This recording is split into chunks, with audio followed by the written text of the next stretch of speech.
మగధీర సినిమాలో hero heroine ప్రేమ కోసం మరణించిన తర్వాత భారీ సంకల్పం కోసం వాళ్ళు వేరే జన్మలో బతుకుతారు, వాళ్ళు మళ్ళీ కలుసుకుంటారు. ఇది కేవలం కథ మాత్రమే, సినిమా కథ మాత్రమే. కానీ ఇలాంటి కథనే రియల్ జీవితంలో ఉంటంటూ కూడా మనకి ఈ మధ్య సోషల్ మీడియాలో హల్చల్ చేస్తుంది. ఇదే కథకు సంబంధించి కూడా ఒకవైపు నాగరాణి ఆలియాస్ భవిత, ప్రస్తుతం మనతో పాటు భవిత ఉన్నారు. వారితో మాట్లాడి అసలు నిజంగా పోయిన జన్మ అనేది నిజంగా ఉంటుందా, ఏ విధంగా గుర్తుపట్టింది అనే విషయం తెలుసుకుందాం. హాయ్ భవిత. కానీ మనకు అసలు ఈ జన్మలు అంటేనే కూడా ఇప్పుడు ఈ జనరేషన్ పిల్లలు జనరల్గా నమ్మరు. కానీ నువ్వు పోయిన జన్మలో ఎవరైతే ప్రియుడు కావచ్చు, భర్త అని అంటున్నావు. సరే, భర్త నిజంగా ఎట్లా గుర్తుపట్టా, ఎప్పుడు గుర్తుపట్టా? నేను చెప్పాను అతను వెతుకుతున్నాను అని చెప్పాను. అతను ఇంకా నాకు దొరకడానికి కూడా నేను చెప్పలేదు. మీడియా ముందుకు వచ్చింది కూడా దానికోసం అని చెప్పాను. విగ్రహాల కోసము అతను మేమిద్దరం కలిసి తీయాలి అంతవరకు అని చెప్పాను. ఇప్పుడు ఇంటర్వ్యూ చూసిన తర్వాత అతను ఫోన్ చేశాడని చెప్పాను. ఫోన్ చేసిన తర్వాత అతను పిలిచాడు. ఫస్ట్ నాకేం చెప్పలేదు, నేనే నీకు సంబంధించిన వాడిని అతను నాకేం చెప్పలేదు. జస్ట్ ఉండి చేద్దామని, హెల్ప్ చేద్దామని అనుకున్నాడు. కానీ తన పేరు చెప్పుకొని తను చేసుకోవాలని అనుకోలేదు. నేనే గట్టిగా అడిగాను ఏంటి అని చెప్పేసి. అడిగితే కనుక ఇలా జరిగాయి, మిమ్మల్ని చూస్తే నాకు ఇలా అనిపిస్తుంది, ఇవన్నీ ఎందుకని అడుగుతా కనుక అప్పుడు కూడా తను ఒప్పుకోలేదు. మళ్ళీ నేను అన్ని కన్ఫర్మ్ చేసుకున్న తర్వాత వదిలేసాను. నేను చెప్పకపోతే వదిలేసాను. తర్వాత మెల్లగా నేను గట్టిగా అడిగిన తర్వాత మళ్ళీ చెప్పిన తర్వాత నేను కన్ఫర్మ్ చేసుకున్నాను. అది కూడా ఏమీ నార్మల్గా ఏం కన్ఫర్మ్ చేసుకోలేదు. లాస్ట్ చనిపోయినప్పుడు ఏం జరిగింది, మనం అసలు దేనికోసం చనిపోయాం అని నేను రెండు క్వశ్చన్లు అడిగిన. దానికి తను ఆన్సర్ చేశాడు. అంటే దేనికోసం చనిపోయారు, ఎన్ని సంవత్సరాలు బతుకున్నారు గత జన్మలో? చాలా ఇయర్స్, నాకు ఒక 25 years వరకు నేను బతికే ఉన్నాను. అంటే పెళ్ళి అయిందా మీ ఇద్దరికి? అప్పటికి మ్యారేజ్ అయిపోయింది. మ్యారేజ్ అయినాక ఎన్ని రోజులు కలిసి ఉన్నారు? చాలా రోజులు కలిసి ఉన్నాం. ఎందుకు చంపేశారని చెప్పాను. ఎవరు? మాకు సంబంధించిన వాళ్ళు చంపేశారని చెప్పాను. సో ఇదంతా అయిపోయినాక మొదటిసారి ఈ జన్మలో కలుసుకున్నాక ఆయన చూడంగా నీకు ఏ ఫీలింగ్ వచ్చింది, ఎలాంటి వైబ్ కనిపించింది? వైబ్ అంటే కనుక ఇది హార్ట్కి ఏదో అనిపించడం, కానీ సిమ్టమ్స్ అనేవి కొన్ని విచిత్రం అంటానికి అతనికి అప్పుడు ఏమేమి చూసామో అవన్నీ నాకు అతను చూసినప్పుడు మళ్ళీ రిపీటెడ్గా గుర్తు వస్తున్నాయి. సో అందుకని అతను అడిగాను. అతను ఒప్పుకోలేదు ఫస్ట్ అయితే కనుక, మళ్ళీ తర్వాత ఒప్పుకున్నాడు. సో ఆయన కూడా నీకోసం ఏమైనా వెతకడం ఇలాంటి ఏమైనా ప్రారంభించారా? ఫస్ట్ నువ్వేనా? తనకి వెతికాడంటే అతనికి మ్యారేజ్ అయిపోయిన తర్వాత గుర్తొచ్చిందని చెప్పాడు. అంతకుముందు ఏం గుర్తు లేవని చెప్పాను. అయితే కనుక ముందు అంతా గుర్తు లేవంట. తర్వాత తనకి గుర్తు వచ్చే లోపల తనకి మ్యారేజ్ అయిపోయింది. బట్ వెతికాడు. మేము జస్ట్ ఏంటంటే విగ్రహాల కోసం మాత్రమే, మేము పెట్టిన విగ్రహాలు మేము తీయాలి అంతవరకే. ఇప్పుడు మ్యారేజ్ అయింది ఆయనకి? మ్యారేజ్ అయిపోయింది, పిల్లలు చెప్పాను కదా. అతను తీసుకొని వచ్చాను, అతనికి పెళ్ళి అయిపోయిందని కూడా అతను ఒప్పుకున్నాడు. సో ఇప్పుడు ఏమంటున్నాడు అంటే ఇప్పుడు మళ్ళీ కలవాలి అని ఏమైనా అంటున్నారా? అలాంటి ఉద్దేశం లేదు, కలవాలి పెళ్లి చేసుకోవాలి అనే ఇంటెన్షన్ అయితే మా ఇద్దరికీ లేదు. ఎందుకంటే మళ్ళీ పుట్టారంటే విగ్రహాలని మేము పెట్టిన విగ్రహాలని మేము తీయగలం. మా మాది ఒకటి మేము చేసినప్పుడు విగ్రహం తయారు చేసినప్పుడు కదా మాకేం పెళ్లి కాలేదు. ఇప్పుడు వచ్చేసి అభిషేకాలు అనేవి మేము చేసాము. చిన్నప్పటి నుంచి మేము కలిసే ఉన్నాము, కానీ పెళ్ళి అయితే కాలేదు. అప్పటికి కలిసి ఉన్న తర్వాత వచ్చిన తర్వాత ఈ తర్వాత జరిగింది అంతా. అంటే మళ్ళీ పుట్టడం అనేది చాలా అరుదు, దట్టు మీరు గుర్తుపట్టారు ఒకరినొకరు. అంటే దీని వెనుక గల కారణాలు ఏంటి, ఎందుకు దేవుడు మిమ్మల్ని కలిపారని అనుకుంటున్నారు? నేనైతే కనుక విగ్రహాల కోసం కొన్ని రీజన్స్ ఉన్నాయని చెప్పాను కదా, వాటి కోసం కలిపడా నేను అనుకున్నాను. అంటే ఇద్దరు కలిసి విగ్రహాలని తీయాలనుకుంటున్నాం అంతే. ఆయన సపోర్ట్ ఉందా మీకు? ఇప్పుడైతే సపోర్ట్ ఉంది. వాళ్ళ భార్య ఇట్లా ఏమైనా వ్యతిరేకిస్తుందా? వాళ్ళ భార్య ఎందుకంటే ఇప్పుడు సోషల్ మీడియాలో ఆయన కూడా బయటకు వచ్చి మాట్లాడడం జరిగింది, ఎందుకు వాళ్ళ భార్య చూడలేదంటారా? ఏమో నాకు తెలియదు, కానీ వాళ్ళ పిల్లలతో మాట్లాడాను, వాళ్ళ వైఫ్తో నేను మాట్లాడలేదు. పిల్లలతో మాట్లాడాను అంతవరకు. అంటే ఏ క్లాస్ వరకు చదువుకున్నావు? ఎందుకు ఇటు ఫస్ట్ అమ్మవారు పోసినప్పుడు సమ్ రీజన్స్ వల్ల స్టడీ అనేది స్టాప్ చేసాము. స్టాప్ చేసిన తర్వాత హాస్పిటల్కి వెళ్ళడం ఇవన్నీ జరిగిపోయాయి. అంటే ఏ క్లాస్ వరకు చదివావు? 5th. తర్వాత ఏం చేస్తూ అంటే ఇంటి దగ్గర ఏం చేస్తుంటే? ఇంటి దగ్గర ఏం లేదు. అప్పటి నుంచి నాకు మైండ్ అనేది ఇవి కనిపిస్తున్నాయని అప్పటి నుంచి చెప్పేదాన్ని. 5th క్లాస్ అక్క, 5th క్లాస్ నుంచి. అప్పటి నుంచి నేను చెప్తూ ఉంటే కనుక ఇవన్నీ మమ్మీ నేను ఏమన్నా మైండ్ ఏమైనా డిస్టర్బ్ అయిందని మమ్మీ నేను ఆల్రెడీ ఇవన్నీ చెప్పింది. కావాలంటే మీరు చూసుకొని ఇవన్నీ నేను చెప్పాను. చిన్నప్పటి నుంచి నాకు 9 years ఉన్నప్పటి నుంచి అదంతా స్టార్ట్ అయిపోయింది. సో ఈ విగ్రహాలు ఇది ఏంటిది అసలు విగ్రహాలు దేవుడు ఏమైనా కల్లోకి వచ్చి చెప్పారా ఏంటి? దేవుడు కళ్ళకి వచ్చాడు నేను చెప్పలేదు. అంటే వచ్చి చెప్పారా అని అడుగుతున్నా. లేదు, నాకు దేవుడు వచ్చి చెప్పాడని నేను ఎక్కడ చెప్పలేదు. నేను ఏమన్నానంటే కనుక నాకు ఇలా విజువల్స్ కనిపించాయి, అవి నేను నమ్మలేదు ఫస్ట్ అయితే కనుక. ఇవి నాకు కనపడి నేను మా పేరెంట్స్కి చెప్పడం జరిగింది. బట్ మమ్మీ వాళ్ళు కూడా ఈ జనరేషన్ ఇలా తీసుకుంటారో ప్రతి ఒక్కరు ఎలా తీసుకుంటారో అని చెప్పేసి మమ్మీ నాకు మర్చిపోవడానికి చాలా ట్రై చేసింది. బట్ నేను మర్చిపోకపోవడమే నాకు చేసిన పెద్ద మిస్టేక్. అంటే ఈ విగ్రహాలు ఇవన్నీ ఏంటి అసలు ఎందుకు అంటే మీకే ఎందుకు అంటే అది విగ్రహాలకు మేము చేసినవి మేము అప్పట్లో చేసిన విగ్రహాలు అనేది ఇప్పుడు అనేది పూజలు అందుకునే ఒకప్పుడు మేము చేసినప్పుడు మేము చేసుకున్నప్పుడు పూజలు చేసిన విగ్రహాలు అనేవి ఇప్పుడు అక్కడ ఉన్నాయని చెప్తున్నాను. అంటే గత జన్మల్లో మా నాగపాము మీరు లేకుంటే పామే అని చెప్పాను. పామేనా? సో అప్పుడు చేసిన విగ్రహాలు ఇప్పుడు వెలికి తీయాలి, అవి తీస్తే ఏం జరుగుతుంది? లోకానికి ఏమైనా అరిష్టం ఉంటుందా? లోకానికి ఏమైనా అరిష్టం అయితే ఉండదు. మంచిదే ఉండదు. ఒక విగ్రహం వచ్చిన తర్వాత మంచిగా ఉండదు కానీ చెడు ఎక్కడ ఉండదు. అంటే ఇప్పుడు ఎక్కడ ఉన్నాయి అనుకుంటున్నా విగ్రహాలు? విజయనగరం అక్కడికి వెళ్ళి కన్ఫర్మ్ చేసుకున్నాను. ఫస్ట్ అయితే కనుక నేను ఇలా చెప్పేదాన్ని, నాకు ఇవన్నీ గుర్తుండేవి ఇలా కనిపిస్తేవి అని చెప్తే కనుక ఒకవేళ వస్తే కనుక వాటి కోసం ట్రై చేద్దామని ముందే నేను కామ్గానే ఉన్నాను. ఎప్పుడు నాకు 21 years 20 years వల్ల నాకు కన్ఫర్మ్ అయిపోయింది. తర్వాత నేను వాళ్ళ కోసం వెయిట్ చేశాను, విగ్రహాలు తీస్తారని చెప్పేసి. బహుశా మేము ఇంటర్వ్యూ చేయడం వల్ల అతనికి మరి ఏమైందో నాకు తెలియదు, కానీ ఇంటర్వ్యూ చేయడం వల్ల అతను మాకు సపోర్ట్ చేయట్లేదా? నా దగ్గర రికార్డింగ్స్ ఉన్నాయి, మేము జస్ట్ విగ్రహాలు తీయాలనుకుంటున్నాం, ఇంకేమీ లేదు, మీరే పెట్టుకోండి అని చెప్తే కనుక అతను ఏమన్నాడు, మాకు ఇష్టం లేదు అని అన్నాడు. ఆ రికార్డింగ్స్ ఉన్నాయని చెప్పాను, మీకు పంపిస్తాను. ఒకసారి పంపించిన తర్వాత మీరు తెలుసుకోండి. అంటే మొత్తం ఎన్ని విగ్రహాలు, ఏమేమి విగ్రహాలు, ఏమేమి దేవుళ్ళు ఉన్నారు? కొన్ని విగ్రహాలు ఉన్నాయి. ఇప్పుడు శివుడు సంబంధించిన అమ్మవారి విగ్రహాలు ఉన్నాయి. ఎన్ని? నాకైతే కనుక 2 కనిపించాక ఒక శివుడు ఒకటి అమ్మవారి విగ్రహం కనిపించింది. అంటే ఓన్లీ అమ్మకేనా నీకు కూడా కనిపించా? అమ్మకేం కనపడలేదు, నాకు కనిపించిన నేను మా అమ్మకి చెప్పాను. ఇప్పుడు పాములతో ఎగో కనెక్టివిటీ అనేది అప్పుడు ఏమేమి చేసాం అనేది నేను కొన్ని రాసి పెట్టుకున్నాను. అంటే నాకు కనిపించేటప్పుడు అమ్మకి చెప్పి రాపించుకునేదాన్ని. నేను మమ్మల్ని మర్చిపోతానని చెప్పేసి మమ్మీని అడిగి రాపించుకునేదాన్ని. సో విగ్రహాలు వెలికి తీసే సమయంలో ఏమైనా జరుగుతాయని చాలా మంది నమ్ముతుంటారు. అవన్నీ కూడా తీయాలంటే ఒక సాహసం, కానీ ఇది మొత్తం పాసిబుల్ అవుతుంది అంటారా? దీనికి ప్రభుత్వం సహకరిస్తుందా? ఏమంటారు దీనిపైన? ఇప్పుడు ప్రభుత్వం అంటే కనుక నేను చెప్పేది నిజము, మరి వాళ్ళు నమ్ముతారా నమ్మకపోవడం అనేది అది వాళ్ళ ఇష్టము. చాలా మంది ఫేక్ అంటున్నారు, మీడియా కూడా ఫేక్ అంటుంది, నేను దాన్ని పట్టించుకోలేదు. ఇంకొకటి వచ్చేసి దానికి వీటికి ఏం సంబంధం లేదు. మేము విగ్రహాల కోసం తీసిన తర్వాత అక్కడ పెట్టి పూజలు చేయాలనుకుంటున్నాం. నా సంకల్పం అదొక్కటి, అది చేస్తాను అంతే. అంటే ఇప్పుడు మీది ఏ ఊరు? ఇప్పుడు శ్రీనివాస్ ఏ ఊరు? మేము ఉండేది కడప, అతను ఉండేది గుంటూరు. అంటే మొదటిసారి ఎట్లా కలిసారు? మీడియా ద్వారానా? అంటే ఫస్ట్ మీరు బయటకు వచ్చి అన్నప్పుడు ఆయన బయటకు వచ్చారా? ముందైతే కనుక అతను బయటికి రాలేదు. ముందు వెతికాడు, అంటే చాలా చోట్ల వెతికాడు.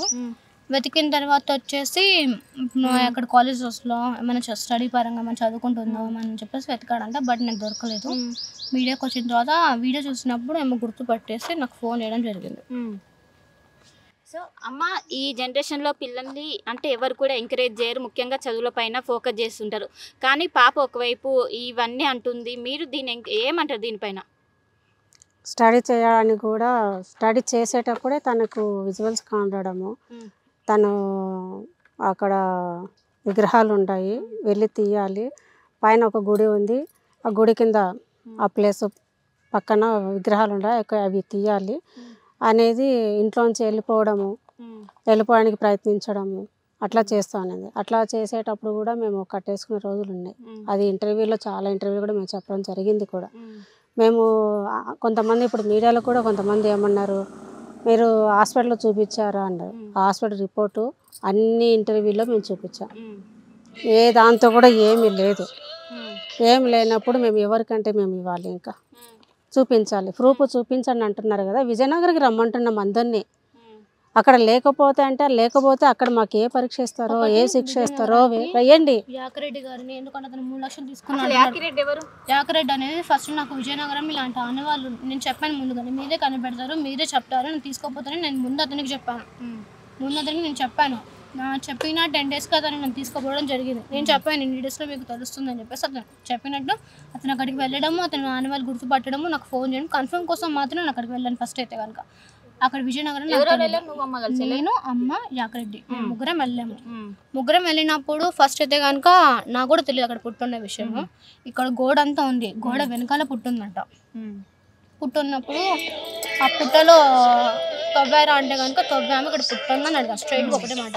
ఉంది, మీరు తవ్వారా అంటే తవ్వాను అని చెప్పారు. ముందైతే అవన్నీ ఒప్పుకున్నారు. అంటే ఎన్ని రోజులు అవుతుంది మీరు అక్కడికి వెళ్ళి? చాలా ఇయర్స్ అవుతుంది. 1 year అవుతుంది. 1 year అవుతుంది. 1 year దాటిపోయింది. కానీ ఈ పిల్లల్ని ఇలా చేస్తున్నారంటే చాలా మంది కూడా కొంచెం ఫీల్ అవుతారు. బయట వాళ్ళకి తెలియకుండా కూడా పిల్లల్ని ఎక్కడికక్కడ అరికట్టేస్తారు. కానీ మీరు మాత్రం ఇప్పటికి కూడా బయట ఎన్నో విధాలుగా మాట్లాడుతున్నప్పటికీ మీరు మాత్రం పాపని తీసుకొని వచ్చి తిరుగుతున్నారు. అసలు ఏం చేయాలనుకుంటున్నారు? ఇప్పుడు తిరుగుతున్నారు, ఇంతమంది మాట్లాడుతున్నారు అంటున్నారు కదా, మాట్లాడడానికి మా దగ్గర ప్రూఫ్ చూపించండి అని అంతగా మాట్లాడడం కాదు. చూపించడానికి 30 సంవత్సరాలు 20 సంవత్సరాలు 100 సంవత్సరాల కిందటిది కూడా కాదు. మేము ఆ ఊరు ఈ ఊరు అన్నీ తీసుకొని పోయి పలానా వ్యక్తులు వీళ్ళని చూపించడానికి. ఇది మొదటి జన్మది. ఊరు అనేది ఉంటుందా, ఇండ్లు అనేది ఉంటుందా? ఎన్నో యుగాలు ఎన్నో తరాలు కింద మీద భూమి అనేది ప్రకృతి జరిగినప్పుడు మట్టి అనేది కింద మీద పడుతుంటుంది, అడవి అవుతుంటుంది, చెట్లు అన్నీ పెరుగుతాయి. పెరిగినప్పుడు ఆ ఊరు అనేది ఎక్కడుందని మేము చూపించగలుగుతాము. చూపిండి అంటున్నారు కదా ప్రతి ఒక్కళ్ళు కూడా. చూపించడానికి ఏ ఊరని మేము చూపించాలి? ఆ ఊరు కోసం మాకు 10 సంవత్సరాలు పట్టింది. ఆ విజయనగరం గుడికి మాకు పోవడానికి కారణం కూడా 10 సంవత్సరాలు పట్టింది. నేను తిరిగాను. ఆమె చెప్పిన ఆనవాళ్ళు ఎక్కడో ఉండాయని, ఎక్కడికైనా టెంపుల్కి పోయినప్పుడు ఏమైనా తెలుస్తాయా, తను చెప్పిన ఆనవాళ్ళు ఏమైనా ఉన్నాయా అనేసి తను తీసుకొని పోయినప్పుడు చూసినప్పుడు ఎక్కడ మాకు కనిపించలేదు. రీసెంట్గా 2024లో మాకు అక్కడికి విజయనగరానికి మేము పోవడం జరిగింది. అక్కడ పోయిన తర్వాతనే ఆయన చూపించినప్పుడు ఏమన్నా 23లో వెళ్ళాం. 23లో వెళ్ళినప్పుడు 24 సంవత్సరం అయిపోయింది. అప్పుడు వెళ్ళినప్పుడేమో అతనితో మాట్లాడినప్పుడు ఈ అమ్మాయి చెప్పేట అన్ని వాస్తవాలని చెప్పాడు. వాస్తవాలని చెప్పిన తర్వాత ఇప్పుడు తను రివర్స్ మాట్లాడుతున్నాడు. అవి కూడా కొన్ని రికార్డింగ్లో కూడా ఉన్నాయి. తను మాట్లాడేటి కానీ ఏదైనా సరే మీరు తప్పు అంటున్నారు కదా, మీరు తప్పైనా కూడా నేను ముందుకు ఎందుకు వస్తున్నా? మీడియా తప్పని ప్రూఫ్ చేపియండి. మీడియాను కూడా నేను అడుగుతున్నాను, మీడియా కూడా ప్రూఫ్ చూపించండి. తప్పు మాది ఉంది అని మాట్లాడడం కాదు, నిజాన్ని బయటికి వెళ్ళి తీయండి. నాకు ఒక్కరితో నాకు పని లేదు. వాళ్ళు నమ్మని నమ్మకపోని నేను అందరూ ఒక్కటే అనుకుంటున్నాను. మీ భర్త దీనికి ఏమంటున్నారు? దానికైనా కూడా ఎవరైనా కూడా నా భర్త కావచ్చు, నేను పోరాడడం మీద ఒక్కటే. చిన్నప్పటి నుంచి ఆమె చెప్పిన మాటలకి ఎన్నో హాస్పిటల్ తిరిగాను. అప్పుడు నా ఎమ్మటి నా చుట్టాలు రాలేదు, ఎవరు రాలే. నా ఎమ్మటి నా తిరగలేదు. నేను కష్టపడినాను ఆ పిల్లని వేసుకొని. ఒక్కొక్కసారి సోయి లేని స్థితిలో ఇట్లా వేసుకొని పోయినప్పుడు కూడా నా చుట్టాలు కూడా నా దగ్గరికి రాలేదు. వాళ్ళు నమ్ముతున్నారనే నాకు అనవసరం. ఇప్పుడు వాళ్ళు నమ్మని నమ్మకపోని ప్రజలతో పాటు వాళ్ళు అనుకుంటా అంతే. ఎందుకంటారా, నేను పడిన బాధ ఏంటో నాకు తెలుసు, పడిన కష్టం నాకు తెలుసు. ఒకరికి నా కష్టాలు నా బాధలు చెప్పుకోవాల్సిన అవసరం లేదు.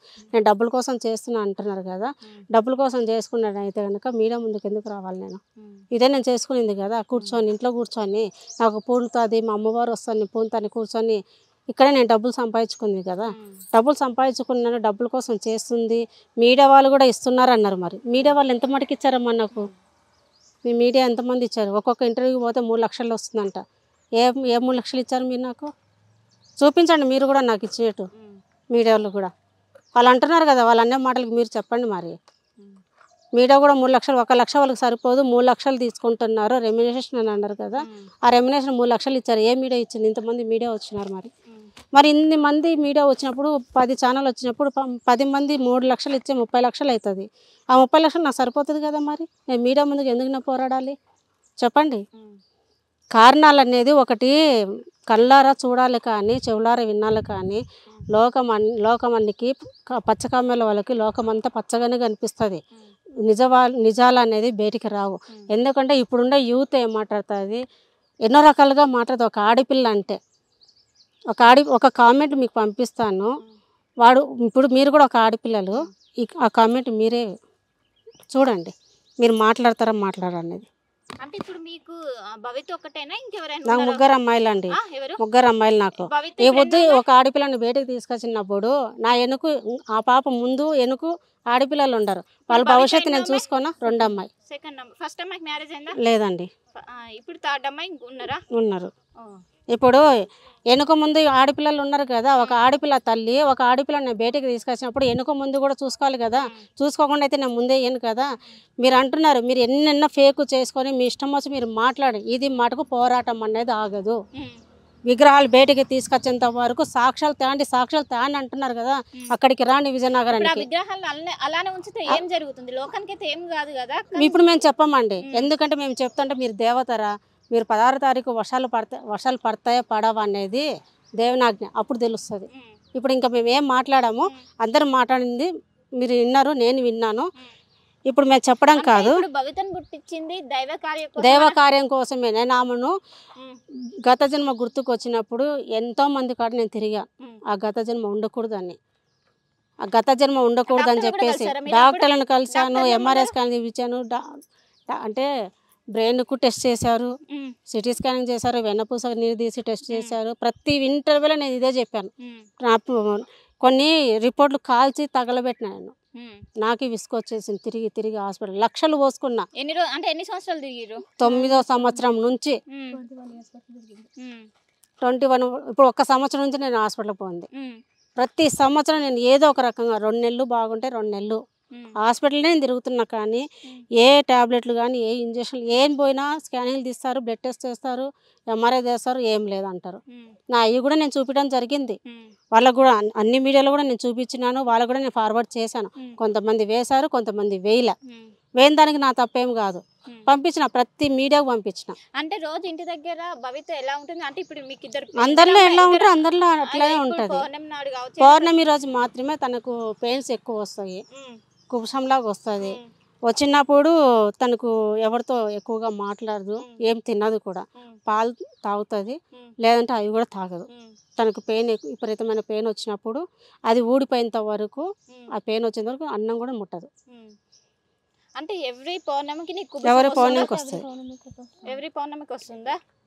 నేను హాస్పిటల్లో వెళ్ళినప్పుడు హాస్పిటల్కి వెళ్ళాం కదా, అక్కడ రిపోర్ట్స్ బ్లడ్ టెస్ట్ పెట్టారు కదా. పెట్టిన తర్వాత అక్కడ మార్నింగ్ నేను అక్కడే పడుకున్నాను, నైట్ అంతా అక్కడ స్టే చేస్తాం. మేము స్టే చేసినప్పుడు మార్నింగ్ చూసేసరికి మొత్తం పౌడర్గా ఉంది. అప్పుడు సీసీ కెమెరా కూడా ఉంది అక్కడ. మేము ఏమన్నా పౌడర్ వేసి చల్లి చేస్తున్నాడు అని కూడా ఛాన్స్ లేదు. అక్కడ ఒక డాక్టర్స్ ఉన్నారు, నాకు బ్లడ్ తీసారు, అవన్నీ చేశారు. బట్ కొన్ని రీజన్స్ వల్ల మేము రిపోర్ట్ తెచ్చుకోలేదు. నేను తీసుకొని వస్తా అని చెప్పాను, బట్ నేను రిపోర్ట్ తెచ్చుకోలేదు కూడా. అంటే ఇప్పుడు మీడియా మొత్తం నన్ను మొత్తానికి బ్లేమ్ చేస్తుంది. ఇప్పుడు కొన్ని మీడియాస్ చేసింది అది కూడా ఒక మంచి పనికి అనుకుంటాం. సో మచ్ అందరికి ప్రతి ఒక్క మీడియాకి చెప్తున్నాను. ఎందుకంటే కనుక మీరు పెళ్లి చేసుకుంటే ఇది చేస్తామని ఎవరు చెప్పారో నాకు తెలీదు. అసలు అట్లా మాట్లాడతారండి ఒక ఆడపిల్లతో ఇట్లాంటి మాటలు? పెళ్ళైందా, మీరు కలిసారా అని అడిగారు, వాటికి నేనేం చెప్పదలుచుకోలేదు. ఇంకొకటి పెళ్ళి అవుతేనే కార్యం చేయాలని ఎవరు చెప్పారో నాకు తెలియదండి. మరి ఒకవేళ చేస్తారు కానీ వాళ్ళ ఇంటెన్షన్ వాళ్ళకు ఉంది, ఎవరు చెప్పారో నాకు తెలియదు. ఒకవేళ ఆ వ్యక్తి ఎవరు చెప్పారో మళ్ళీ వాళ్ళు చెప్పినందుకు వీళ్ళు అడిగారో లేదో, లేకపోతే మన కామెంట్స్లో ఏమైనా వచ్చిందో నాకు తెలియదు. కానీ ఒకవేళ వాళ్ళు ఉంటే కనుక తీసినప్పుడు ఎలా తీసామనేది వాళ్ళకి తెలుస్తుంది కదా. సరే నేను అది తీసుకొని వెళ్తాను, అక్కడ విగ్రహాలు ఉన్నాయి, అక్కడ ఖచ్చితంగా నేను చూపిస్తాను. మరి వీళ్ళందరూ వచ్చి ఏమన్నా ఇప్పుడు నేను తీస్తానంటే కనుక చాలా మంది ఉన్నారు, చాలా మందికి కనపడింది, నీకు ఒక్కదానికి కనిపించినాయి అంటే ఎవరు దేనికోసం పుడతారో వాటి కోసం మాత్రమే వాళ్ళు అవి చేసుకుంటూ పోతారు. ప్రతి ఒక్కరు వచ్చేసి ఇవి తీయండి ఎవరు తీయలేరు కదా. ఇన్ని సంవత్సరాల తర్వాతే చాలా విగ్రహాలు బయటకు వస్తున్నాయి. అవన్నీ ముందే రావచ్చు కదా, మరి ముందు రావచ్చు కదా. ఇంకొకటి 12 తరాల శాపం వచ్చిందని చెప్పేసి ఒక అన్నారు, రుద్రస్వామి గారు అన్నారు. బట్ ఎందుకు శాపం వస్తుందో నాకైతే తెలియదు. దేవుడితో ఆటలాడుతున్నారు, మీకు మీరు ఏ దానికి ప్రూఫ్స్ తీసుకురాలేకపోతున్నారు, దేని గురించి చెప్పట్లేదు, ప్రతి దానికి ఇట్లా మాట్లాడుతున్నారు, మీ దగ్గర ఏ సాక్ష్యం లేదు, మీ అమ్మ చెప్తున్నట్టు వింటున్నారు, మీరు వెనకాల ఎవరు నడిపిస్తున్నారు అన్నప్పుడు నేను ఒకవేళ ఎవరి నుంచి నన్ను నడిపిస్తూ ఉంటే కనుక విజయనగరం అంటే అశ్విన్ గారు అలాంటప్పుడు ఇలా కామెంట్ చేయడం ఎందుకు? నేను ప్రతి ఒక్క కామెంట్ని తీసుకొని వచ్చి నేను మాట్లాడట్లేదండి. ఎన్నో కామెంట్స్ వచ్చాయి, ఎన్నో కామెంట్స్ వచ్చినప్పుడు కూడా ఒక ఆడపిల్ల కదా నువ్వు. ఇంకొకటి వచ్చి మీకు అంత ఉంటే మాకెంత ఉంటుందండి? ఇంకొకటి అండి, నేను అసలుకి ఇప్పటి వరకు చూడండి, మీరు చూస్తేనే మీకు తెలిసేది. ఇలా చదవండి, మీరు చదువుకున్నారా? ఒక నిమిషం, నేను వీటి గురించి కూడా కామెంట్కి నేను రియాక్ట్ అవ్వట్లేదు. ఇది చూడండి, ఒక వ్యక్తి పెట్టాడు ఇవన్నీ.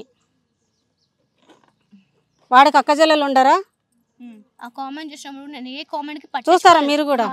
మీకు కూడా ఒక ఆడపిల్లలు ఉన్నారు కదా వెనుక ముందు అక్కచెల్లెలు, ఇట్లా పెడితే ఎట్లుంటుంది? రియాక్ట్ అవుతున్నా అంటే కిడ్నాప్ చేస్తారు, వీళ్ళు తొందరగా చచ్చిపోతారు, ముందు రాలేదు అన్నాడు. మేము వెళ్ళాము, అన్ని చేసాము, అన్ని ప్రూఫ్స్ వాళ్ళు మాట్లాడిన తర్వాత నా దగ్గర సాక్ష్యాలు ముందు వాళ్ళని నమ్మి నేను వెళ్ళడం ఫస్ట్ తప్పైపోయింది.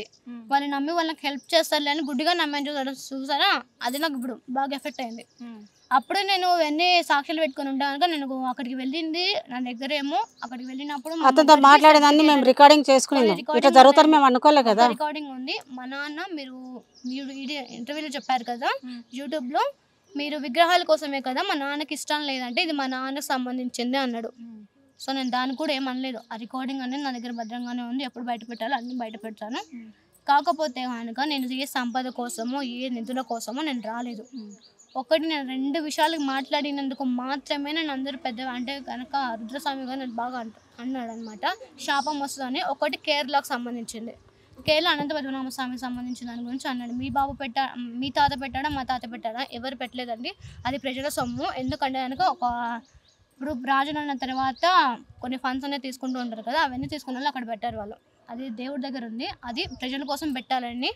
అంటే పెళ్ళిళ్ళు కావాలని వాళ్ళు పెళ్ళి కలియుగంలో ఎప్పటికైనా కరువు వస్తుంది అనేసి రాజులు అనేది ఆ సంపద పెడతారు. పెట్టినప్పుడు వాటిని అనేవి తీసుకొని వచ్చిన తర్వాత మొత్తం ప్రజలకి పెళ్లి కాని వాళ్ళకి కానీ లేకపోతే హాస్పిటల్లో హార్ట్ అటాక్ వచ్చి ఇవన్నీ ఉంటాయి కదా, ఇలాంటి ప్రాబ్లమ్స్ వాళ్ళకి పెట్టాలని మాత్రమే ఉద్దేశం, ఎవరికి ఏం లేదు. అది మాకు ఏమని కూడా మేము అడగలేదు.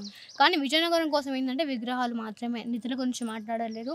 ఎక్కడ మా ఇంటికి వచ్చేసి ఇప్పుడు మీరు చూస్తున్నారు, ఇక్కడ మేము ఉన్నాం కదా మా కాలనీ దగ్గర, ఎవరెవరో వచ్చి మాట్లాడుతున్నారు, ఎవరెవరో వస్తున్నారు, అమ్మది ఇవి చేయించుకుంటున్నారు అవి చేయించుకుంటున్నారు. నేను పురాణాలు చదవలేదు, ఇతిహాసాలు చదవలేదు, ఏది నాకు తెలియదు అండి. ముఖ్యంగా చెప్పాలంటే ఏ మంత్రం రాదు, ఇంతవరకు దేవుడికి సంబంధించిన బుక్స్ నేను చదవలేదు. మంత్రాల గురించి కానీ ఏవీ నాకు తెలియదు. నేను ఎప్పుడు రాముడు కృష్ణుడు పుట్టక ముందని చెప్పిన, అప్పుడు ఇవన్నీ లేవు, ఇప్పుడు ఇవన్నీ కూడా లేవు. అప్పుడు ఉండేది 2 లోకాలు, ఒకటి దైవలోకం, ఇవన్నీ ఉండే. ఇప్పుడు వీళ్ళందరూ ఉండొచ్చు, నేను కాదని చెప్పట్లేదు, కానీ మొత్తం మీడియా అందరిని నన్ను బ్లేమ్ చేసినా సరే నేను ఏం అనదలుచుకోలేదు. ఒకటి నేను కరెక్ట్ సమానం చెప్పలే అంటే నాకు మ్యూజిక్ పెట్టద్దు అని చెప్పాను. పెడితే నాకు ఇది అవుతుంది అంటే కనుక మేము ముందు ఓవర్ యాక్టింగ్ చేస్తేనే మేము నమ్ముతాను అంటే బహుశా నేను ఎంత కంట్రోల్ చేసుకున్నాను. ముఖ్యంగా సాక్ష్యాలు ఏవి చూపెట్టలేదు, ప్రూఫ్ ఆధారాలు సహాతో చూపిస్తానని అంటున్నారు. అది చూపెట్టడం అనేది నేను రిపోర్ట్స్ చూపిస్తాను. రిపోర్ట్స్ చూపించకుండా నేను మాట్లాడలేదు కదా. నా స్కిన్ అంటే కనుక స్కిన్ది నార్మల్గా అందరికీ బ్లడ్ టెస్ట్ చేస్తారు కదా, దాంతో ఏమైనా ప్రాబ్లమ్ ఉంటే ఈజీగా బయటకు వస్తుంది కదా, ఏమైనా స్కిన్ డిసీజ్ అవుతాయి కనుక దాంతో నార్మల్ అండి. ఇంకొకటి స్కిన్కి బ్రెయిన్కి తీసినవి అవన్నీ నార్మల్ వచ్చాయి. మరి అవన్నీ నేను ఫేక్ చెప్తున్నప్పుడు, నాకు ఇలాంటి ప్రాబ్లమ్స్ ఉన్నప్పుడు రిపోర్ట్స్లో ఎప్పటికీ అబద్ధం చెప్పావు కదా, మరి అవెందుకు అబద్ధాలు చెప్తున్నాయి? మరి వాటి గురించి మాట్లాడలేదు. ఎప్పుడైతే కనుక మనీ అని చెప్పానో దానికోసమని నాగమని చెప్పాను, అప్పటి నుంచి నన్ను ట్రోలింగ్ స్టార్ట్ చేశారు. నాకు తెలిసి నేను ఇదే అనుకుంటున్నాను. ముందేమో దైవరహస్యం చెప్పకూడదు అని అంటేనేమో మీ అమ్మ ఏంటి ప్రతిసారి దైవరహస్యం చెప్పద్దు అంటుంది, చెప్తానే కదా అమ్మ తెలిసైతే అన్నాడు. ఇప్పుడేమో నేను దీనికోసం చనిపోయాను అంటుంటేనేమో మీరు ఎందుకు చనిపోయారు, వాటి కోసం చంపేస్తారా, మీరు కలిసారా, వీటి గురించి మాట్లాడుతున్నారు. అంటే సోషల్ మీడియాలో మీరు ఫేక్ అని ఇవన్నీ చూసినప్పుడు అనవసరంగా బయటికి వచ్చాను, నార్మల్ లైఫ్ లీడ్ చేస్తే బాగుండని అనిపించిందా? లేదు ఎందుకంటే కనుక ఫస్ట్ అయితే కనుక నార్మల్ లిఫ్ట్ చేయడానికి చాలా ట్రై చేశాను. ఎంత అంటే కనుక చాలా స్టడీ పరంగా సఫర్ అయ్యాను. చదువుకోవడానికి కూడా నేను చాలా ఇబ్బంది పడేదాన్ని. ఎలా అంటే కనుక చదువుకుందాం అనుకున్న టైంలో ఏమో మొత్తం ఇలా గుర్తులు రావడంతో మొత్తం బుక్లు పెట్టి చదవాలన్నా కూడా నాకు చాలా ఇబ్బంది అయ్యేది. హెడేక్ మామూలుగా వచ్చేది కాదు. డాక్టర్సే చెప్పారు, ఈ అమ్మాయికి చదువుకుంటే కనుక కొద్దిగా దూరం పెట్టండి, అమ్మాయి ఇష్టం వచ్చినప్పుడు చదువుకొనియండి అని మా మమ్మీ స్కూల్కి పంపించడం జరిగింది. బట్ అప్పుడు కూడా నాకు ఇవన్నీ హెడేక్ రావడం, బాడీ పెయిన్స్ రావడం, అప్పుడు మా మమ్మీ నేను మళ్ళీ తీసుకురావాల్సి వచ్చింది, స్కూల్లో నుంచి తీసుకురావాల్సి వచ్చింది. ఎందుకంటే అప్పుడు అంత ప్రెజర్లో కూడా నేను ఇప్పుడు ఇన్ని సంవత్సరాలు కామ్గా ఉండి గుడి బయటకు వచ్చినాక ఆ ప్లేస్ బయటకు వచ్చేంత వరకు నేను కామ్గానే ఉన్నా. అది విజయనగరం తెలిసిన తర్వాత నేను బయటకు వచ్చాను. అప్పుడు కూడా వాళ్ళు రెస్పాండ్ అవ్వకపోతే నేను బయటకు వచ్చాను. లేకపోతే కనుక డైరెక్ట్ అప్పుడే విగ్రహాలు తీసి చూపించాను. ఇప్పుడు చాలా మంది అంటున్నారు, ఇప్పుడు ఎవరో అమ్మాయి అంట నాకు తెలియదు విగ్రహాలు పెట్టిండ్రు అది అంటున్నారంట. అవి ఒకవేళ పెట్టుండి మమ్మల్ని కూడా అలాగే జడ్జ్ చేస్తారు కదా, మీరేమో పెట్టి ఉండి ఆర్కలైజ్ వాళ్ళని తీసుకొని వచ్చి టెస్ట్ చేసుకోండి. పురాతన టెంపుల్ కొత్త టెంపుల్ అని తెలుస్తుంది కదా విగ్రహాలని. మాకు వచ్చినప్పుడు నేను మీడియా ముందు తీస్తాను. ఎందుకనంటే మళ్ళీ నన్ను ఆ విగ్రహం ఫేక్ అనకూడదు, మీరు కొత్తగా తీసుకొచ్చి పెట్టారని నన్ను జడ్జ్ చేయకూడదు అని చెప్పేసి నేను మీడియా ముందు తీస్తా అని చెప్పా. అంతకు మించి నాకు మీడియా సపోర్ట్ కానీ, ఒకవేళ గుడి తెలిసిన తర్వాత గుడి ఉంటుంది కదా, ఎవరైనా విగ్రహం ఉందంటే కనుక టెంపుల్స్కి వెళ్తారు, పూజలు చేస్తారు అంటున్నారు. అలా అయితే కనుక చాలా గుళ్ళు ధ్వంసం అయిపోయి ఉన్నాయి, చాలా గుళ్ళు. మరి అక్కడికి వెళ్ళేసి వీళ్ళందరూ ఏమైనా పూజలు చేస్తున్నారా? వాటిని అన్నింటిని వదిలేసిండ్రు కదా, వదిలేసారా లేదా? మరి అప్పుడు కూడా వాళ్ళు అక్కడికి వెళ్ళి మొత్తం బాగు చేసుకొని మనం చేయొచ్చు కదా. అలాగే వదిలేసినప్పుడు ఈ గుడికి వస్తారో నాకేం తెలుసు. నేను అందుకోసం ఇలాంటి విగ్రహాలు ఉన్నాయి, పురాతనమైన విగ్రహాలు, వాటిలలో చాలా పవర్ ఉంటాయి. మన పూర్వీకులు చాలా కష్టపడి అలాంటివన్నీ చేస్తూ ఉంటారు. అలాంటి వాటికి చాలా శక్తి ఉంటుంది. అదనేది అందరు చూడాలి, అందరికీ భక్తికి కలగాలని చెప్పేసి ఆయనకు కూడా పూజలు అందాలి. మనుషులు ఉంటేనే దేవుడు. ఇప్పుడు మనుషులు లేకపోతే దేవుళ్ళకి కూడా వాల్యూ లేదు. ఇప్పుడు శ్రీకృష్ణుడు, రాముడు వీళ్ళు కూడా చాలా పడ్డారండి. మీరు అంటున్నట్టే ఇప్పుడు మీడియా జనాలు ఏమైతే అంటున్నారో మీరు ఫేక్ అని చెప్పేసి వాళ్ళని కూడా ఫేక్ అన్నారు ఒకప్పుడు. అనుకోకుండా ఏమి ఉండలేదు, వాళ్ళు కూడా చాలా వరకు రుజువు చేసుకుంటూ పోయారు. బట్ ఏంటంటే కనుక మీరు పవర్స్ ఉన్నాయి కదా, మీరు పవర్స్ ఉపయోగించవచ్చు కదా, అది నా స్వార్థం అవుతుంది. నాకు పవర్స్ ఉన్నాయి నేను చెప్పలేదు కూడా. నాకు పవర్స్ ఉన్నాయి, నాకు అవన్నీ అనవసరమైన విగ్రహాల కోసం వచ్చిన తర్వాత నేను నార్మల్ లైఫ్ లీడ్ చేస్తాను. నేను పెళ్లి గురించి అక్కడ మాట్లాడలేదు, నాకు పెళ్లి చేసుకోవాలని లేదు. ఎందుకు లేదు అనుకోవచ్చు, నాకు ఇంట్రెస్ట్ లేదు దాని మీద. కానీ మీరు గత జన్మలో శ్రీనివాస్తో మ్యారేజ్ అయింది, ఇప్పుడు ఈ జన్మలో కూడా అందుకోసమే దేవుడు పుట్టిస్తే ఇప్పుడు ఒకవేళ అతనికి ముందు గుర్తు లేదు, ముందు ఏమైనా సింటమ్స్ వచ్చినాయో నాకు తెలియదండి. వచ్చినప్పుడు అతను పట్టించుకోకుండా ఉండొచ్చు. బట్ మ్యారేజ్ అయిపోయిన తర్వాత ఒక టైంలో అతనికి మొత్తం అన్నీ తెలిసాయి. అప్పటికి తెలిసే లోపు అతనికి పెళ్ళి అయిపోయింది. మరి దేవుడికి తెలియాలి, అతనికి తెలియాలి పెళ్ళి ఎందుకు చేసుకున్నారో, దేవుడు ఎందుకు ఇలా చేస్తారు. దైవకాలకు సంబంధించినప్పుడు పెళ్లి చేసుకోకుండా ఉండొచ్చు కదా అంటారు. అది దేవుడు ఇలా ఎందుకు చేస్తారో, మా తల్లిదండ్రులు ఎందుకు పడ్డారో మాకెలా తెలుస్తుంది.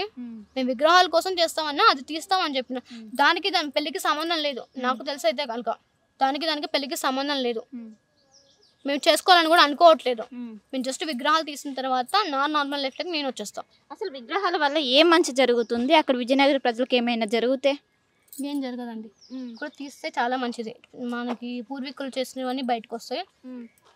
తర్వాత వచ్చేసి పూర్వీకులు పెట్టారు కదా, వాటి శక్తి కూడా మనకి కోరికలు నెరవేరడం కానీ చాలా ఉంటుంది అందులో. ఇప్పుడు ఆ విగ్రహాలను వెలికి తీయాలి అంతేనా? ఇప్పుడు అంటే ఇప్పుడు ఏం కావాలి నీకు? నాకు ఒక్కటే కావాలి, ఆర్కాలజీ డిపార్ట్మెంట్ వాళ్ళు ఉంటారు కదా, నేను వాళ్ళని ఒక్కటే రిక్వెస్ట్ చేస్తున్నాను, మీరు వచ్చి ఒకసారి టెస్ట్ చేయండి. అక్కడ లేదంటే కనుక మీరు ఏం చేసినా సరే నేను అగ్రీ అని చెప్పాను. బట్ వాళ్ళు కూడా నన్ను ట్రస్ట్ చేస్తారో లేదో నాకు తెలియదు. ఎందుకంటే ఇప్పుడు చూసిన ఇంటర్వ్యూలలో చూస్తే కనుక నన్ను మొత్తానికి ఫేక్ అని ఒక స్టాంప్ వేసేసి వెళ్ళిపోయారు. బట్ నేను రియల్ అని చెప్పేసి వాళ్ళని కూడా నేను జడ్జ్ చేయాలనుకోవట్లేదు. వాళ్ళు తెలిసింది వాళ్ళు అడిగాడు, నేను కొన్ని చెప్పలేకపోవడం అనేది నేను చెప్పా. బూర సౌండ్ పెట్టద్దని ముందుగానే చెప్పా. మీకు అన్నిటికీ చూపిస్తానే, అది చేస్తాను ఇది చేస్తాను అని అంటారు. బూర సౌండ్ పెడితే అమ్మవారు వస్తుంది పూనుతారు అంటారే, పూనితేనే నమ్ముతారా జనాలని, లేదంటే నమ్మరా? ఇప్పుడు జనరల్గా అమ్మ వాళ్ళు పరువు కోసం ఆలోచిస్తారు, పరువు కోసం ఏదైనా చేస్తారు. కానీ అమ్మ మాత్రం ఒకవైపు పరువు గురించి ఎవరు ఏమనుకున్నా కూడా లెక్క చేయకుండా నీకోసం నిలబడ్డది. ఏం చెప్తావు అమ్మ గురించి? మా అమ్మకి అయితే కనుక మా అమ్మకి కానీ, మా తాతకి కానీ, మా సిస్టర్స్కి కానీ. మా నాన్న చిన్నప్పుడు నేను హాస్పిటల్కి వెళ్ళేటప్పుడు కొన్ని రీజన్స్ లేండి, మా ఫాదర్ గురించి వదిలేండి, కానీ మా ఫాదర్కి మొత్తం తెలుసు. దాన్ని కలిసానని చెప్తాను, మీడియాలోకి వచ్చానని కూడా మా డాడీకి చెప్పాను. మీడియాలో ఉండే విషయం తెలుసు, అతను కలిసాననే విషయం కూడా మా డాడీకి తెలుసు. నేను అన్నీ ఇన్ఫార్మ్ చేస్తాను మా డాడీకి అయితే కనుక. చేసినప్పుడు ఏంటంటే కనుక మా డాడీ ఏమన్నా సరే అమ్మ అన్నాడు. అంతగానే మా నాన్న ఒక్క మాట కూడా నేను అనలేదు. నువ్వు ఇది ఫేక్ అని కూడా మా నాన్న అనలేదు. మీరు ఫోన్ చేయండి అంటే కనుక మా డాడీ ఇప్పుడు వర్క్లో ఉంటాడు. మేమేమో ఉన్నోళ్ళమని చెప్పట్లేదు. మాకంటూ ఏదైనా పని చేసుకుంటేనే ఆయన తినడానికి వచ్చేది. మా నాన్న పని చేసుకోవాలి, మా నాన్న తినాలా, అవునా కదా? మా నాన్న అనేది ఉంటుంది కదా, వాటి కోసం మా నాన్న పని చేసుకున్న టైంలో మీరు ఫోన్ చేయండి అంటే కనుక పనిగా పెట్టుకొని మీరు వచ్చి మిమ్మల్ని అడుగుతారని చెప్పేసి మా నాన్న కూడా మీకోసం రెడీగా ఉండదు కదా.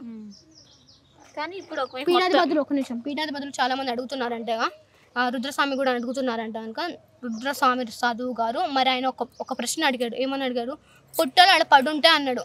మీరు ఒక నాగ సాధువులు, మీరు నాగుల్ని కొలుస్తూ ఉంటారు. నాగుల్ని కొలిచేటప్పుడు మీరు మరి ఒక పుట్ట అక్కడ పడుంటుందని ఎలా అంటారు? మీరు వాళ్ళని క్వశ్చన్ చేయరు, ఎందుకంటే వాళ్ళు పురాణాలు ఇవన్నీ తెలుసుకున్నారు కాబట్టి, ఇవన్నీ వేదాలు చదివారు కాబట్టి వాళ్ళు మీరు జడ్జ్ చేయరు. అలంకరణ చేసుకుంటేనే నేను మరి ఎలా రెడీ అవుతున్నా? నేనేం రెడీ అయ్యానుక? జస్ట్ మీలాగా కమ్మలు పెట్టుకున్నాను, కౌజలు పెట్టుకున్నాను, స్టిక్కర్ పెట్టుకున్నాను అంతే కదా, జడేసుకున్నాను అంతే కదా. నేనేం మేకప్ ఏం వేసుకోలేదు కదా. మేకప్ వేసుకుంటే నేను ఎలా రెడీ అయ్యాను క్వశ్చన్ చేయడానికి ఉంటుంది. నేనేం మేకప్ ఏం వాడలేదే, మరి అది కూడా చూడాలి కదా అక్క. వాళ్ళని క్వశ్చన్ చేయరు, ఎందుకంటే వాళ్ళంటే ఒక భయం అందరికీ. మీరు అంటున్నారు కదా చాలా మంది ఉంటే కనుక వాళ్ళు ఏంటంటే కనుక అమ్మ వాళ్ళు రారు, అది రాదు, ఏమో సమ్ రీజన్స్ ఉన్నాయండి, అవి చెప్తే కనుక ఇప్పుడు నన్ను మళ్ళీ ట్రోల్ చేస్తారు. నేను కేరళ గురించి మనీ గురించి చెప్పడం వల్ల అప్పుడే వీళ్ళందరూ బయటకు వచ్చారు. ముందు ఒక్కరు కూడా నేను రెస్పాండ్ అవ్వలేదు, ముందు నేను ఎవ్వరు రెస్పాండ్ అవ్వలేదు. ఇప్పుడు లావణ్య అక్క ఉంది కదా, లావణ్య అక్కతో కనుక అప్పుడు అంతకంటే ముందు ఉన్నప్పుడు అతను ఏమని చెప్పాడు, మాకు ఆ అమ్మాయితో ఇంటర్వ్యూ కావాలని అడిగాడు. శివరుద్ర గారు అడిగారు, శివరుద్ర నాగ సాధువు గారు అడిగారు. మరి ఎందుకు అడిగారో నాకు తెలియదు. ఆ అక్కతో అన్న రియల్ అని చెప్పేసి, మరి అక్క దాని గురించి మాట్లాడలేదు. అక్క దాని గురించి అమ్మవారు వస్తుంది అంటున్నారు కదా, అమ్మవారు వస్తుందని అంటున్నారు. ప్రతి ఒక్కరికి అమ్మవారు పుణ్య వాళ్ళకి అందరికి అక్రమ సంబంధాలేనా? వదిలే మమ్మీ, వాళ్ళని కొన్ని మాట్లాడారు. మీరు కూడా అవన్నీ చూసేసి వాళ్ళని కూడా మీరు ఇలాగే క్వశ్చన్ చేయండి. మీరు నన్ను ఎందుకు మొత్తానికి ఇలా చేస్తున్నారు? ఇప్పుడు నిజం ఎక్కడుందో తీసుకురాని అంటే నేను కూడా తీసుకురాలని మీకు ఒక ధీమా ఉండొచ్చు. తీసుకొని వచ్చిన రోజు మీ మాటలని మీరు వెనక్కి తీసుకోగలరా? నేను ఒకటి అడుగుతున్నా. ప్రజలు కానీ మీడియా కానీ ఈ రోజు మాటిన మాటలకి తీసుకోగలుగుతారా రేపు? భవిత ఎపిసోడ్ మొత్తం కూడా నెగిటివ్గా వెళ్తుంది మొత్తం లోకానికి గుట్లా. కానీ మీ చెల్లె కానీ మీ అక్క కానీ ఏమైనా ఎఫెక్ట్ అవుతుందా? వాళ్ళు ఏమంటున్నారు? మా అక్కలు అయితే నన్ను ఏమన్నారు, ముఖ్యంగా మా అక్క వాళ్ళు నన్ను నిజంగానే ట్రస్ట్ చేస్తున్నారు. నేను వాళ్ళతో కూడా చాలా ఫ్రెండ్లీగా ఉంటాను, మాట్లాడుకుంటాము. తర్వాత వచ్చేసి అంతే. కానీ నాకు సోషల్ మీడియా గురించి నాకు నిజంగానే తెలియదు. ఇప్పుడు మా అమ్మమ్మ వాళ్ళు సీరియల్స్ చూస్తారు, ఏమేమి సీరియల్స్ చూస్తారు, వాళ్ళు పెద్దవాళ్ళు ఉన్నారు కాబట్టి. నేను మా తమ్ముళ్ళతో ఆడుకుంటాను. మా అక్క ఒక చదువుకుని ఉండగా అప్పుడప్పుడు బుక్స్ తీసుకొని చదువుకోవడానికి నేను ట్రై చేస్తే అలా అయ్యేది. అప్పటి నుంచి నేను బుక్ స్టోర్ కూడా వెళ్ళడం స్టాప్ చేశాను. అంటే ఇప్పుడు చదవడానికి వస్తుంది 5th క్లాస్ వరకు. అంటే 5th క్లాస్ వరకు అంటే ఈ మధ్య నేను కొన్ని డేస్ తర్వాత నేను ఇంగ్లీష్ నేర్చుకోవడానికి చాలా ట్రై చేస్తాను అక్క. చాలా నేర్చుకున్నాను. 6 పూర్తి అవ్వాలి. 6 పూర్తి అవ్వలేదు అంతవరకే. 6కి వెళ్ళింది కానీ పూర్తి అవ్వలేదు. అందుకే నేను 5th అని చెప్తున్నాను. తర్వాత వచ్చేసి చదువుకుందాం అని చెప్పేసి 10th ఎగ్జామ్ పెట్టుకున్నప్పుడు కూడా అది కరోనా కోవిడ్ సమయంలో నేను పెట్టుకున్నప్పుడు ఎగ్జామ్ రాయలేదు అక్క. నేను అప్పుడు కూడా అలా కూడా ట్రై చేశాను. నేను స్టడీ పరంగా ట్రై చేయలేదు అంటున్నా. నేను చాలా ట్రై చేశాను. మా అమ్మ కూడా ఇలా అందరు ఇప్పుడు ఎలా జడ్జ్ చేస్తున్నారు, అందరు జనాలు మొత్తం ఇలాగే నన్ను జడ్జ్ చేశారని ముందుగానే ఆలోచించి వద్దని చెప్పింది. దానివల్ల నాకు ఎఫెక్ట్ అయింది. నేను బయటకు రావాలనుకున్నాను, వచ్చాను. ఇప్పుడు అమ్మవారు వస్తుందని నేను చెప్పేసి బూర సౌండ్ పెడితే నాకు మైకం వస్తుందని చెప్తా. అంటే నేను కంట్రోల్ చేసుకోవడంలో మీకు మిస్టేక్ కనిపిస్తుంది. ఎక్కడ పడితే అక్కడ ప్రతిదీ రావడం అనేది తప్ప ఉండొచ్చు. నా వరకు నేను కంట్రోల్ చేసుకోవడానికి ఇప్పటికి నేను నేర్చుకునే ఉంటా. ఇప్పుడు నేను ధ్యానం చేశాను. ధ్యానం వల్ల చాలా ఫలితాలు ఉంటాయి. దానివల్ల నేను కంట్రోల్ చేయడం నేర్చుకున్నా. నేను మెతాన్గా నాకు పెయిన్స్ కానీ మైండ్ ఇది అవ్వడం కానీ ఏం స్టాప్ అవ్వదు కదా. మీరు ఆ టైంలో అది మ్యూజిక్ పెట్టేసి మీరు ప్రూవ్ చేసుకోవడం కోసం మీరు నన్ను సఫర్ చేశారు అని నేనేం అనలేదు. అప్పుడు నాకు కొన్ని మైండ్ గుర్తుండవు, నన్ను అడగకండి అని చెప్పా. అప్పుడు కూడా మీరు మమ్మీని అడగండి, నువ్వు అమ్మ కూర్చో దేవుడు కూర్చో అని మాట్లాడా. నేను ఎవరు కూర్చి కాదండి, నాకు ఒక జన్మ గుర్తు వచ్చింది, దానికోసం నేను ఫైట్ చేస్తున్నా. విగ్రహాలు తీసిన తర్వాత మీరు మాత్రం ధ్యానం చేసే వాళ్ళు చాలా ప్రశాంతంగా ఉంటారు, కానీ కోపంతో ఎక్కువ కనిపిస్తున్నావు. ఎందుకంటూ కోపం అంటే కనుక పాములకి కోపం ఎక్కువ ఉంటుంది. అంటే నాకు కోపం చాలా ఎక్కువ, నేను ఒప్పుకుంటాను. ఎందుకంటే కనుక ఇప్పుడు కూడా నేను ఎవరిని ఏమనట్లేదు. మీరు నన్ను ఇలా అన్నారని చెప్పేసి ఎవరో నేను మాట్లాడట్లేదు కూడా. మీ అందరికీ నేను థ్యాంక్స్ చెప్తున్నా. అదైతే నేను చెప్తున్నాను. థ్యాంక్స్ అయితే ఎందుకు చెప్తున్నా అంటే కనుక మీరు ఇలా నా కోసం వచ్చినందుకు నేను థ్యాంక్స్ చెప్తున్నాను. మీ టైంని నా కోసం కేటాయించినందుకు నేను థ్యాంక్స్ చెప్తున్నాను. మీరు రుద్రస్వామిని ఇలా అడగండి, రుద్ర నాగ సాధువు గారిని. మీరు ఇలా లేడీస్ గురించి ఇలా మాట్లాడడం కానీ, లేకపోతే 12 తరాల శాపం, దేవులకి శాపం పెట్టేది, మనుషులకి శాపం పెట్టేది ఎవరంటే కనుక ఋషులు, మునులు. అది కూడా పరంపర, వాళ్ళు మాత్రమే శాపం పెట్టగలరు. ఒకవేళ దేవుడికి సంబంధించినది ఒకవేళ నేను నిజంగా అబద్ధం చెప్పుంటే వాడికి నాకు దేవుడు శిక్ష వేసి ఉండాలా లేదా? మరి నేను యాక్టివ్గానే ఉన్నానే, అవునా కదా? మరి యాక్టివ్గానే ఉన్నా, శిక్ష అంటున్నారు. మరి చూద్దాం అది కూడా. నేనేం తప్పు చేయట్లేదు. తప్పు చేస్తే ప్రతి ఒక్కరు భయపడాలి. ఇప్పుడు దేవుడు అంటే కనుక అందరికీ భయం ఉందని నేను చెప్పాను, కొంతమందికి భయం లేదు కూడా అని అన్నట్టు. చాలామంది ఫేక్ చెప్తున్నారు, ఫేక్ మాటలు. ఒకటి నిజంగా చెప్తున్నాను, ఎవరైతే ఫేక్గా వచ్చారో వాళ్ళ వల్ల రియాలిటీగా ఉన్న వాళ్ళకి కూడా ఇలా ట్రోల్ చేస్తున్నారు కాబట్టి నిజమైన వాళ్ళు కూడా బయటికి రావట్లేదు అనే విషయం ఎవరికైనా తెలుసా? ఒకవేళ మీరు ఇలాంటి వాళ్ళని ఉన్నప్పుడు మీరు నిజాన్ని ప్రూవ్ చేయగలిగితే వాళ్ళు ఎందుకు రారు? మీకు కొంచెం ఎందుకు ప్రూవ్ చేయలేరు? మీరు కొన్ని సంవత్సరాల క్రితం, కొన్ని నెలల క్రితం చనిపోతానికి మీ దగ్గర సాక్ష్యాలు ఉంటాయి. భూమి మొత్తం మీరు మొత్తం ఇలా అయిపోయిన తర్వాత ఏం సాక్ష్యాలు ఉంటాయి?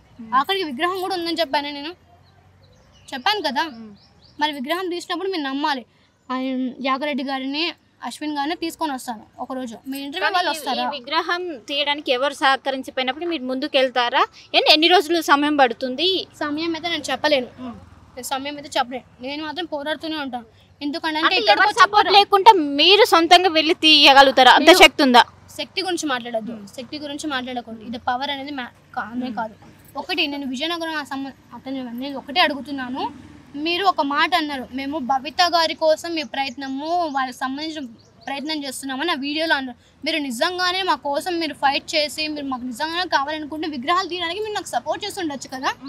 మీరు అది సపోర్ట్ చేయలేదు, కామెంట్స్ చేస్తారు, కిడ్నాప్ చేస్తారని చెప్పేసి ఏవేవో మాట్లాడుతున్నారు. విగ్రహాలు వెలికి తీసి మొత్తం ఇప్పుడు మీ సమస్య మొత్తం క్లియర్ అయిపోతే క్లియర్ అవుతుంది అంటే ఏం మంచి జరుగుతుందని ఏమనుకుంటున్నారు? హెల్త్ పరంగా కానీ లేకపోతే కనుక నేను చదువుకోవాలి, ఒక నార్మల్ లైఫ్ లీడ్ చేయాలనుకుంటున్నా. మీరు ఎలా ఉంటున్నారు, నేను అలా ఉండాలనుకున్నా, తప్పు కాదు కదా నాది. ఇవి గుర్తున్నప్పుడు ఎవరైనా ఉండగలరా? కానీ మమ్మీ మాత్రం నువ్వు నార్మల్ అమ్మాయి లాగానే జీవితం గడుపుతున్నావు, నార్మల్ అమ్మాయి లాగానే గడుపుతున్నావు, ఎక్సెప్ట్ ఒక పౌర్ణమి తప్ప అని అంటుంది. ఎందుకంటే కనుక పౌర్ణమి రోజు అది వచ్చేటప్పుడు నాకు చాలా విపరీతమైన పెయిన్ ఉంటుంది. ఆ పెయిన్ అనేది స్కిన్ కి ప్రతి ఒక్క పామ్కి ఉంటుంది, చాలా సఫర్ అవుతుంది. ఏ పామ్ అయినా సఫర్ అవ్వాల్సిందే. ఆ టైంలో వచ్చేసి ఇప్పుడు నేనైతే కనుక ప్రతి పౌర్ణమికి నాకు వస్తుంది. మరి ఎందుకు వస్తుందో నాకు తెలియదు. ఒక పాముకి 18 years నుంచి నాకైతే కనుక. ఇంకొకటి నాగలోకము పాతాళలోకం కింద ఉందని చెప్పాను. తర్వాత వచ్చేసి అతల కుతల అవన్నీ మీకు తెలిసినట్టు నాకు తెలియదండి. మీరు ఎలాగో నేను పురాణాలు చదవలేదు, ఏమీ చదవలేదు. నాగలోకం నుంచి వచ్చారు కదా, మీకు ఇవన్నీ తెలియాలి కదా అంటే కనుక మీరు నాగస్వరం పెట్టేసి నా మైండ్ ఇది చేస్తారు. ఒకటి చెప్తున్నాను, తిన్నాక నేను చిన్నప్పుడు తినేదాన్ని, గుర్తొచ్చిన నుంచి నేను తినట్లేదు. ఎగ్స్ పడవు, స్మెల్ చూస్తే కూడా వామిటింగ్ అయిపోతుంది. అలాగ అందరిలాగా బయట స్నాక్స్ తినను. ఒకటి ఇంట్లో ఫుడ్ అయితే తింటాను, అది కూడా వచ్చేసి ఫ్రూట్స్ తింటాను. ఏమైనా వెజిటేబుల్స్ ఇవి తింటానేమో కానీ నాన్ వెజ్ నేను అసలు. మళ్ళీ ఎవరైనా బయట కూల్ డ్రింక్స్ కూడా తాగుతారు కదా, అవి కూడా నేను తాగను. ఎందుకని? నాకు ఇష్టం ఉండదు. లేదు, అవేం లేదు, నాకు తాగాలనిపించదు. నాకు అది బాడీ కన్నా సపోర్ట్ చేయదు. సో అందుకని నేను తాగను. సో మీరు ఇలా మీడియా ముందుకు వచ్చి మాట్లాడుతుంటే శ్రీనివాస్ ఇలా మాట్లాడకి ఇది ఇంతటితోనే వదిలేసాయి అని ఏమైనా చెప్తున్నారా? లేకుంటే ఏం చెప్పలేదు. ఫస్ట్ అయితే కనుక అందరు అంటున్నారు వాళ్ళ ఫ్యామిలీని రిలీజ్ చేస్తున్నారు, వాళ్ళ ఫ్యామిలీని టార్గెట్ చేస్తున్నారు, వాళ్ళ ఫ్యామిలీ ఎంతో సఫర్ అవుతుంటారు అని చెప్పేసి. నాకు వాళ్ళ ఫ్యామిలీని సఫర్ చేయాలని లేదు. ఒకవేళ అతని ఫ్యామిలీ నాకు సఫర్ చేయాలనుకుంటే కనుక అది అంటే కనుక అతన్ని నేను రిక్వెస్ట్ చేసుకున్నాను, ప్లీజ్ దయచేసి నాకు ఇది ఒక్క హెల్ప్ చేయండి అని రిక్వెస్ట్ చేసుకున్నాను. ఆయన నీ కోసం వస్తా అంటే ఓకే అంటవా? అంటే మ్యారేజ్ అంటే దైవ కార్యం కోసం నేను ఓకే, అతను సపోర్ట్ చేస్తున్నాడు. ఇప్పుడు దైవ కార్యం కోసం ఇప్పుడు సపోర్ట్ చేస్తున్నాడు. నేను సపోర్ట్ చేసి నేను తీసుకుని వచ్చినప్పుడు ఎవరు క్వశ్చన్ చేయలేదు. పీఠాధిపతులు రండి కాంటాక్ట్ టెస్ట్ చేసుకొని అన్నప్పుడు అతన్ని అప్పుడు కూడా వాళ్ళేం రాలేదు. బిగ్ టీవీ వాళ్ళకి ఫోన్ చేస్తాను వాళ్ళు ఏమన్నారు, ఇప్పుడేమో వాళ్ళు ఫేక్ అని చెప్తున్నారు. ఓకే, నిజంగా నేను నిజం అని తెలిసినప్పుడు మీ అందరు అన్న ప్రతి ఒక్క మాటని మీరు వెనక్కి తీసుకోగలరా? తీసుకోలేరు కదా. అలాంటప్పుడు ఎందుకంటే మీరు నన్ను జడ్జ్ చేయడం? ఎవరో ఫేక్ అని చెప్పేసి ప్రతి ఒక్కరు ఫేక్ అవ్వాల్సిన అవసరం లేదు కదా. మీరు సమాధానం చెప్పే రోజు వస్తుంది. ప్రతి మీడియా కూడా ఈరోజు మాటలు కూడా వాళ్ళు అన్న మాటలు కూడా సమాధానము చెప్పే రోజు వస్తుంది. ఆ రోజు ఏం సమాధానం చెప్తారో చెప్పండి. అలా అనేసి మేమేమి వెనక్కి తగ్గం, అలానే మేము భయపడం కూడా. ప్రతి మీడియా ఈ రోజు మాట్లాడొచ్చు కానీ ఇప్పుడు విగ్రహాలన్నీ ఒకసారి వెతికి తీసాక ఆడ ఏం లేకపోతే ఇప్పుడు ఏం చేస్తారు మీరు? ఈ అన్న మాటలని వెనక తీసుకుంటారా? వెనక్కి తీసుకోండి కాదు, ఏ శిక్ష వేస్తారో వేయండి. శిక్ష వేస్తే తీసుకోండి. నేను ఫేక్ అని అప్పుడు మీరు ప్రూవ్ చేయండి అని చెప్తున్నా. అప్పుడు నేను ఏమైనా తీసుకుంటా అంటున్నాను కదా, మీరు ఫేక్ అని నేను కామ్గా ఉంటా. మీరు ఏ శిక్ష వేసినా నేను దాన్ని స్వీకరిస్తా అన్న. ఒకవేళ విగ్రహాలు లేకపోతే కనుక అందరిలాగా నేనేమో పూనకాలు వచ్చి నేను యాక్ట్ చేయలేదు. ఒకవేళ నన్ను అలా అనుకున్నాను అది ఇంకొకటి. నేను మనీ కోసం రాలేదు, ఎవరి నుంచి మనీ ఆశించట్లేదు. ఒకటి చెప్తున్నాను, నాకు మనీ వద్దు, పర్టికులర్గా నాకు సపోర్ట్ కావాలి. ఎందుకంటే కనుక విగ్రహాల కోసము అందరూ అక్కడికి వెళ్ళి ఇప్పుడు చాలా గుళ్ళు ఉన్నాయి. ప్రతి ఒక్క గుడిని అందరూ ఏమీ పూజలు చేయట్లేదు. చాలా పురాతనమైన విగ్రహాలు ఉన్నాయి, వాటిని ధ్వంసం కూడా చేశారు. మరి ధ్వంసం చేసినప్పుడు ఏమైనా అనిపించిందా నీకు? కోపం గట్లా వచ్చిందా? చాలా పెయిన్ అనిపిస్తుంది. ఇప్పుడు ఎన్నో సంవత్సరాలు వెళ్ళి అక్కడ గొడవ చేసింది, అలా మీరు ఎందుకు బయటకు రాలేదు ఆ సమయంలో? నేను అప్పుడు మౌన ధ్యాన దీక్షలో ఉన్నాను చెప్పాను. అప్పుడు మాట్లాడకూడదు, ధ్యానంలో ఉంటాము. అప్పుడు ఇవన్నీ నాకు తెలియదు కూడా. సో అందుకని అది కూడా నాకు అరుణకొండ నుంచి ఎలా తెలిసిందంటే మమ్మీ వాళ్ళు మాట్లాడుకుంటుంటే అప్పుడు నాకు తెలిసింది ఎందుకు మమ్మీ ఇలా అవుతుంది, అక్కడ బలులు ఇస్తున్నారు కదా అంటే వాళ్ళు అతనికి సంబంధించిన అలాంటి వాళ్ళని వాళ్ళు జడ్జ్ చేయరండి. ఇలా నేను ఊకనే ఇప్పుడు అంటున్నాను కదా నా దగ్గర సాక్ష్యాలు లేవని చెప్పేసి ఇలాంటి వాళ్ళకి జడ్జ్ చేస్తారు. అలాంటి వాళ్ళని మాత్రం ఆ నిజాన్ని మాత్రం వెలికి తీయరు, కానీ మమ్మల్ని మాత్రం ఇలా జడ్జ్ చేస్తారు అని నాకు అనిపించింది. ఇప్పుడు అమ్మ మీరు చివరిగా మీపై బ్యాడ్ కామెంట్స్ కావచ్చు ఫేక్ చేసే వాళ్ళకి మీరేం చెప్పాలనుకుంటారు? ఎందుకంటే మీరు ఎంత చేసినా కూడా మీరు ఆపటం లేదు. ఒకవైపు ఆపనండి, నిజం ఉన్న కాడ ఆపను. నిజం లేదని సమాధానం ఇస్తారు. ఏ సమాధానం చెప్తాను? ప్రూఫ్ చేయించండి. ప్రతి మీడియా ప్రతి జనాలు అవును అడుగుతున్నాను. ఎందుకంటే నేను విజయనగరంకి వెళ్తే అక్కడ టెంపుల్ దగ్గరికి అక్కడ టెంపుల్ వ్యక్తి కూడా అశ్విన్ గారు మీడియాతో సహా రాండి అన్నాడు కదా. పదండి మరి మీడియా పదండి ఇప్పుడు అంటున్నారు కదా, అక్కడికి పోయి మీరు లైవ్ పెట్టండి. లైవ్ ఎందుకు పెట్టాలి? రాండి మీరు. ఈ రోజు ఇన్ని క్వశ్చన్లు వేశారు కదా, రారండి. నిజంగా చెప్తున్నాను కదా, ఎందుకు క్వశ్చన్ వేసాం? మరి శివ గారు కూడా చెప్పారు వస్తామని చెప్పేసి. మరి అతను వస్తాడో రాడో నాకు తెలియదు. వెళ్ళేటప్పుడు మాత్రం ఇన్ఫార్మ్ మాత్రం నేను చేస్తాను. మరి మీ మీడియా కూడా వస్తారో నాకు తెలియదు. బట్ ఒకవేళ నేను ఫేక్ అని మీ మీడియా ప్రూవ్ చేయండి. అందరినీ ప్రూవ్ చేస్తున్నారు కదా, ప్రూఫ్ చేయించేది మీడియానే కదా, ప్రూవ్ చేస్తున్నారు కదా. మరి కొంతమందిని మీరు ఎందుకు ప్రూవ్ చేయలేకపోతే పుట్టలు అక్కడ పడి ఉంటాయి, 12 తరాలు శాపం వస్తుంది. ఎవరైనా మీకు శాపం పెట్టేంత ఉందా అండి? ఫస్ట్ శాపం పెట్టేంత శక్తి మీలో ఉందా అసలుకి? ఎలా శాపం పెడతా అంటే ప్రతి ఒక్కరికి మీరు శాపం పెడుతూనే పోతారు. అయితే మీరు నాగసాధులు, మీరు ఎంత శాంతంగా ఉండాలి. మరి మమ్మల్ని అంటున్నారు కదా, ఇంత అరుస్తున్నారు, ఇంత మాట్లాడుతున్నారు, మా అమ్మ మా నాన్న అంటున్నారు కదా. మరి మీ అమ్మ అంటున్నా ఈ అమ్మవారు ఏదో ఉంది, ఆమె కూడా ఒక పామే, ఎల్లమ్మ తల్లి, ఆమె కూడా ఒక పామే.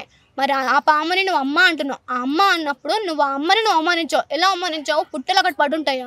పుట్టలకి ఒక వాల్యూ ఉంది. ఫస్ట్ అయితే కనుక ప్రతి పుట్టలో పాములని అనను, కాకపోతే ప్రతి ఒక్క పుట్టకి వాల్యూ ఉంది. పుట్టకి వాల్యూ ఉందో లేదా మీరే చెప్పండి. మరి అలాంటప్పుడు మరి పుట్టలు అక్కడ పడి ఉంటాయని అనడం ఎందుకు? నేను ఎందుకు శాపం ఇస్తున్నా అడుగుతున్నందుకు అతనికి ఆ కోపం వచ్చి ఉండొచ్చేమో, కానీ అతను మాట్లాడే మాటలు ఎవరికి గుర్తుకు రావు. మాట్లాడే అందుకంటే వాళ్ళు నాగ సాధువులు కాబట్టి వాళ్ళని చూస్తే అందరికి భయం వస్తుంది కాబట్టి అందరు భయపడతారు. ఎందుకంటే కనుక ఇలాంటి వాళ్ళని అనేది మీరు జడ్జ్ చేయరు. మరి శాపంగా మారే అవకాశం ఉందా?